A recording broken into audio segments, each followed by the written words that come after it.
اعوذ باللہ من الشیطان الرجیم بسم اللہ الرحمن الرحیم اللہم صلی علی محمد و آل محمد و عجل فرجہم۔ جہان علم سٹی آف نالج اکیڈمی سے آپ کی بیوی جان آپ کو سلام عرض کرتی ہیں۔ السلام علیکم ورحمۃ اللہ وبرکاتہ۔ امید ہے آپ سب بخیر و عافیت ہوں گے۔ آج کا دن بہت ہی مبارک دن ہے اور جس ہستی کا ہم تذکرہ کرنے جا رہے ہیں وہ اسی مبارک تاریخ کو پیدا ہوئے۔ ہمارے 8ویں امام علی رضا علیہ السلام 11 ذی القعدہ کو آپ کی ولادت ہوئی ہے اور جو ہے ہجری تھی 148 اور دوسری روایت کے مطابق 153 ہے آپ کی ولادت۔ تو ہم آپ کو بھی تہنیت پیش کرتے ہیں، اپنے زمانے کے امام کو اور معصومین علیہ السلام کو تہنیت پیش کرتے ہیں اور پروردگار عالم سے یہ دعا کرتے ہیں کہ پروردگار عالم اس عظیم انسان کی ولادت کے صدقے میں، امام کے صدقے میں دنیا میں جو پریشانیاں، جو دکھ، جو بیماریاں، جو وبائیں پھیلی ہوئی ہیں، آج کے دن ہمیں یہ سعادت نصیب کر دے، ہم پہ یہ رحمت نازل فرما دے کہ یہ بیماریاں، یہ کٹھنائیاں، یہ پریشانیاں دور ہو جائیں، ہمارے امام کے ظہور میں تعجیل ہو انشاءاللہ اور ہم سب کو ان کے اعوان و انصار میں شامل فرما دے۔ اصل کامیابی یہ ہے انسان کی کہ انسان اپنے مقصد تخلیق سے ہم آہنگ رہے، برائی سے دور اور اچھائی سے منسلک رہے اور دنیا سے چلے جانے کے بعد انسان کی نیک نامی اور اس کی پاکیزہ سیرت باقی رہ جائے۔ ایسی کامیاب زندگی گزارنے کے لیے ضروری ہے کہ ایسے لوگوں کی سیرت و کردار پر عمل کیا جائے کہ صدیاں گزر جانے کے باوجود ان کی نیک نامی اور پاکیزہ سیرت گمراہ انسانیت کے لیے مشعل راہ رہے، خاص طور پر ان لوگوں کے لیے جو پاک و پاکیزہ ہستیوں کا دم بھرتے ہیں۔ ہم لوگ ان ہستیوں کا دم بھرتے ہیں نا، ہم کہتے ہیں ہم آپ کے شیعہ ہیں، تو بعض اوقات مگر یہ دیکھا گیا ہے کہ ان کے اعمال ان شخصیات سے ہم آہنگ نظر نہیں آتے۔ اس لیے ضروری ہے کہ اپنی عملی محبت کا مظاہرہ کرتے ہوئے ان عظیم کرداروں کو اپنے لیے نمونۂ عمل قرار دیں۔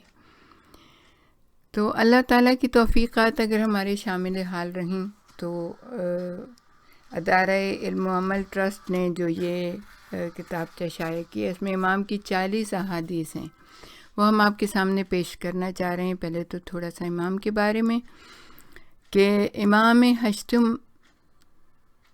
امام موسیٰ کاظم کے فرزند ہیں۔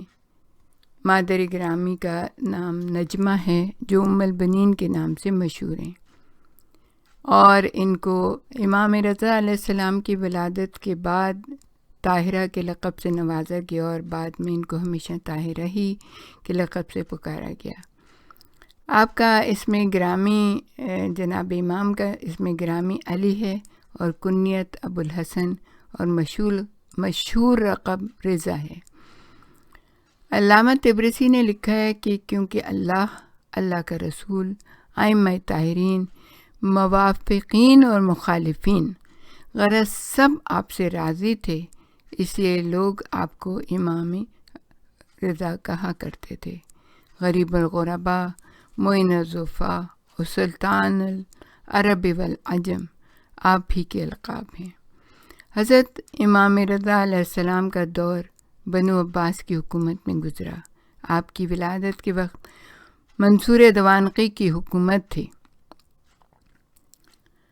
پھر اس کے بعد 158 میں مہدی عباسی اور پھر ہادی عباسی اور ہارون رشید اور پھر امین اور مامون تخت سلطنت پر قابض ہوئے۔ بنو عباس کے ان تمام حکمرانوں کی اہل بیت دشمنی اور سادات کشی تاریخ کی ایک ثابت شدہ زندہ حقیقت ہے۔ امام موسیٰ کاظم علیہ السلام کی زندگی، آپ پر تمام تر درود و سلام ہو، قید و بند کی صعوبتیں برداشت کرتے گزر گئی۔ بالآخر حالت اسیری ہی میں آپ کو زہر دے کر شہید کر دیا گیا۔ امام علی رضا علیہ السلام حالات سے براہ راست مربوط اور متاثر تھے۔ اپنے والد کی شہادت کے بعد جب آپ بالفعل منصب امامت پر فائز ہوئے تو ہارون رشید کا دور حکومت تھا۔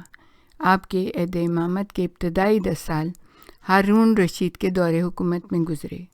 مدینۃ الرسول پر ہارون رشید کی لشکر کشی اور سادات کا قتل عام اسی زمانے کا واقعہ ہے۔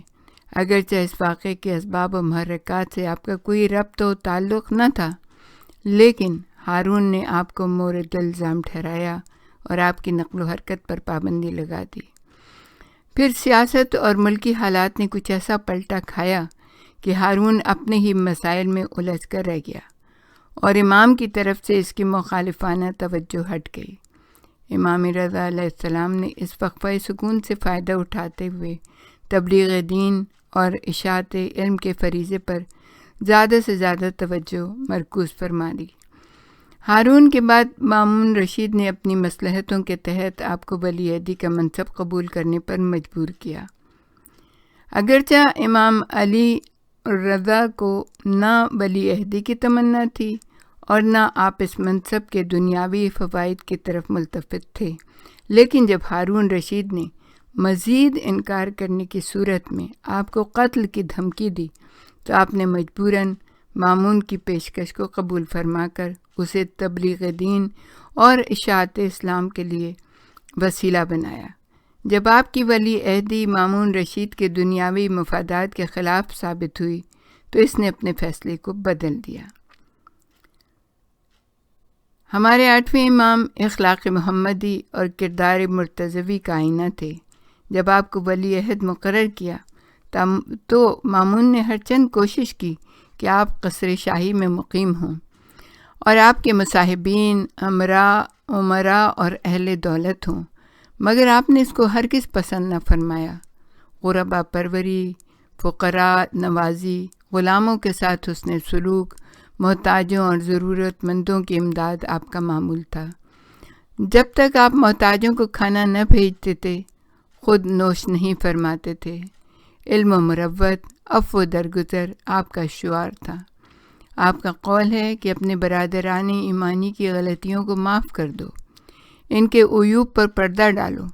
اگر تم پر کوئی جھوٹا الزام لگائے تو صبر سے کام لو اور زمانے کے مصائب کو برداشت کرو، اور بدلہ اور انتقام کا خیال دل سے نکال دو، اور ظالم کو اللہ کے حوالے کر دو، کیونکہ وہی اس کے ظلم کی بہتر سزا دینے والا ہے۔ سبحان اللہ! کیا امام کے دیکھیں روش کیا تھی زندگی بھر ان کی، اور یہ ہر امام کی روش رہی ہے۔ ائمہ معصومین علیہ السلام کی خصوصیت رہی ہے کہ ہر دوست و دشمن ان حضرات کو ہمیشہ علوم اور اسرار خداوندی کا گنجینہ سمجھتا رہا۔ امام علی رضا کی ذات گرامی علم و معرفت کا وہ سرچشمہ تھی جس سے طالبان علم اور تشنگان معرفت ہمیشہ سیراب ہوتے رہے۔ جب آپ مدینے سے خراسان کی طرف جاتے ہوئے نیشا پور پہنچے تو زائرین کا ایک ہجوم تھا جو آپ کی زیارت کا مشتاق اور آپ کے ارشادات سننے کا متمنی تھا۔ اس موقع پر آپ نے ایک حدیث قدسی کو بیان کیا۔ فرمایا، لوگوں، مجھ سے میرے پدر بزرگوار امام موسیٰ کاظم نے اپنے آباء و اجداد کے سلسلے سے روایت کیے، پھر پورے آباء و اجداد کا سلسلہ بتایا اور کہا کہ حضرت محمد صلی اللہ علیہ وآلہ وسلم سے جبریل امین نے کہا کہ پروردگار عالم فرماتا ہے کہ کلمہ لا الہ الا اللہ میرا قلعہ ہے، جو میرے قلعے میں داخل ہو گیا وہ میرے عذاب سے محفوظ ہو گیا۔ یہ کہہ کر امام خاموش ہو گئے۔ آپ کی سواری چند قدم آگے بڑھی، آپ نے سواری روکی اور محمل سے سر نکال کے فرمایا، لوگو آگاہ ہو جاؤ کہ میں نے جو کچھ کہا ہے وہ کئی شرطوں کے ساتھ ہے، اور میں بھی ان شرائط میں سے ایک شرط ہوں۔ امام علیہ السلام کے ارشاد کا مقصد یہ ہے کہ کلمہ توحید عذاب الہی سے محفوظ رہنے کی ضمانت ہے، لیکن اس کے ساتھ ایک شرط حضرت صلی اللہ علیہ وآلہ وسلم کی رسالت کا اقرار اور دیگر شرائط ائمہ معصومین علیہ السلام کی ولایت کو تسلیم کرنا ہے۔ جو توحید کے ساتھ رسالت اور امامت کی شرائط کو تسلیم کرے گا وہی عذاب الہی سے محفوظ رہے گا۔ اس وقت مجمع میں جو لوگ قلم و دعوات لے کر اس حدیث کو لکھ رہے تھے، ان کی تعداد 20,000 بتائی جاتی ہے۔ آپ کی شہادت زہر آلود انگوروں سے واقع ہوئی جو مامون نے پیش کیے تھے، اور تاریخ شہادت 17 صفر 203 ہجری ہے۔ اب ہم آپ کو امام کی احادیث کے بارے میں بتائیں گے کہ یہ 40 احادیث جو امام نے فرمائی ہیں، تو اس کے بارے میں اس کے تھوڑی تھوڑی تشریح، اور اتنی بہترین احادیث ہیں کہ آپ جب بھی اس کو سنیں گے، اور نہ صرف سننے کا مقصد یہ نہیں ہے کہ خالی سن کے ایک کان سے سنیں دوسرے کان سے نکال دیں، بلکہ سننے کا مقصد یہ ہے کہ اس کو اپنے دل و دماغ میں جگہ دیں اور پھر عمل کرنے کی کوشش کریں، کیونکہ ہم نے جو پہلی بات کہی تھی وہ یہی کہ ہمیں ان کی تاثیر و پیروی کرنی ہے، کیونکہ ہم ان کی محبت کا دھم بھرتے ہیں۔ اس میں سے پہلی حدیث جو ہے وہ یہ ہے کہ آپ نے فرمایا، مومن اس وقت تک سچا مومن نہیں ہے جب تک اس میں 3 خصلتیں نہ پائی جائیں: پروردگار کی سنت، نبی کی سنت اور ولی کی سنت۔ پروردگار کی سنت کیا ہے؟ اپنے راز کو چھپانا۔ نبی کی سنت ہے لوگوں کے ساتھ نرم رویہ رکھنا، اور ولی کی سنت ہے تنگ دستی اور پریشانیوں میں صبر کرنا۔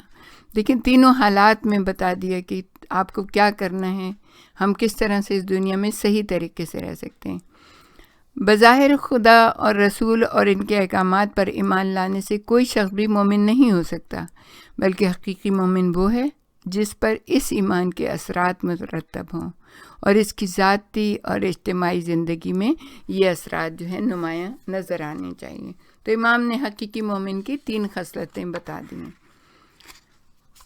دوسری حدیث ہے کہ آپ نے فرمایا، نیکی کو چھپانے والا 70 نیکیوں کی برابری کرتا ہے، یعنی نیکی کر کے چھپا لی تو 70 نیکیوں کے برابر اس کو جزا ملے گی، اور برائی کا اظہار کرنے والا متروک ہو جائے گا، اور برائی کو چھپانے والا بخش دیا جائے گا۔ یعنی کہ نیکی کا اپنا ایک حسن ہے، اس حسن میں اس وقت 4 چاند لگ جاتے ہیں جب اسے دوسروں سے چھپا کر انجام دیا جاتا ہے۔ اس طرح برائی کا انجام دینا قبیح ہے، یعنی کہ بہت بری چیز ہے، لیکن اس کا ظاہر کرنا شرمندگی اور ذلت میں اضافے کا باعث ہے، اس لیے کہ برائی کر کے چھپا لی تو ٹھیک ہے، اس کا اور اپنا اللہ کا معاملہ ہے، لیکن اگر اس کو ظاہر کیا تو ایک تو یہ بات ہے کہ لوگوں میں برائی کا چرچا ہوگا، لوگوں میں اس کے پھیلے گا، اور پھر وہ یہ کہ لوگ بھی برائی کرنے کی کوشش کریں گے، اور اگر ایسا نہیں تو اس کی ذلت و خواری میں اضافہ ہوگا۔ اگر برائی کو پوشیدہ رکھا جائے تو اس کی بخشش کی امید زیادہ ہوتی ہے، تو اس لیے ہمیشہ وہ کام کرنا چاہیے، نیکی کرنی چاہیے، اور برائی سے ہمیشہ بچنا چاہیے، اور اگر کر لی تو توبہ اور استغفار کریں اللہ تعالیٰ سے، اور اس کو کبھی بھی ظاہر نہ کریں۔ آج کل دیکھیں کیا ہے، سب سے پہلے اگر کچھ وہ ہوتا ہے تو بڑا فخریہ اپنی برائی کو بیان کرتے ہیں، تو ایسا نہیں ہونا چاہیے، امام نے منع کیا اس چیز سے۔ تو ہمارے ساتھ ہی رہیے گا، ہم آپ کو اس کے بارے میں اور بھی بہت کچھ بتانا چاہیں گے۔